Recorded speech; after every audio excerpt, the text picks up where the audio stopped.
comes to my mind when I think of Washington, D.C. is the 930 Club. Always the 930 Club. You know, where we grew up was a suburb of D.C., but it was a good, you know, hour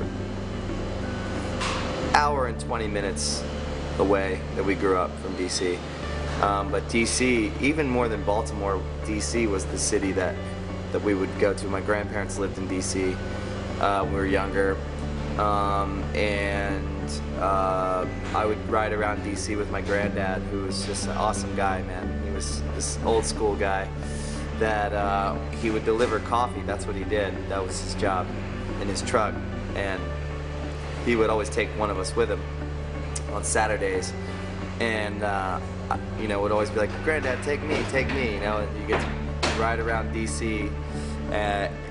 with my granddad and deliver coffee for Walkin's Coffee Company. So my grandma worked there,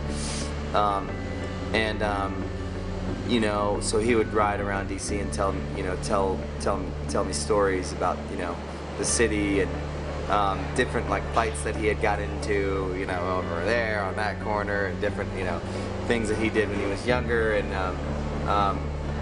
so when I got old enough to go to a show, the first show that I went to at the 930 Club was Beck. I saw Beck on right after that first record that he had put out, and then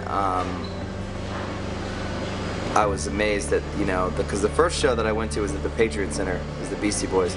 When I got to go to a show at the 930 Club, I mean, I was blown away, you know, just being in the crowd. Then I saw Goldfinger, the Blue Meanies, and Weston, these bands that were on tour with Goldfinger. Oh, and Real Big Fish.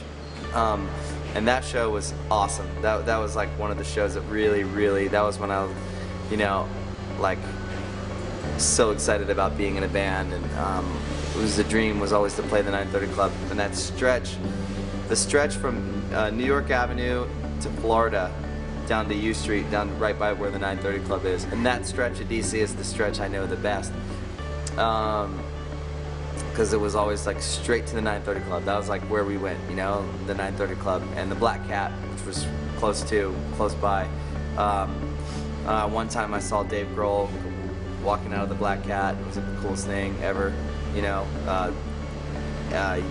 And everyone would talk about people they would see around the city. Dave Grohl's, you would always hear his name, like, "Oh, Dave Grohl, I saw him there, And Ian McKay from Minor Threat, you'd always hear stories about places he hung out. And when I started getting tattooed, I started going to Jinx Proof, which is a tattoo shop on M Street in Georgetown. And M Street in Georgetown is one of my favorite streets in the world. I mean, I love that street still to this day. When we first got signed, I bought an apartment, and it was really close to Georgetown, because that's where I wanted to be. And I hung out in Georgetown every night, you know, and to this day, some of my best friends are some of the guys that I just, you know, really, you know, just being young and stupid, you know, wasting time with, and but some of my best memories. So HF festivals in DC, RFK Stadium. First HF festival I went to was at RFK Stadium. Those shows were special, you know. That was everyone who lived in the DC area.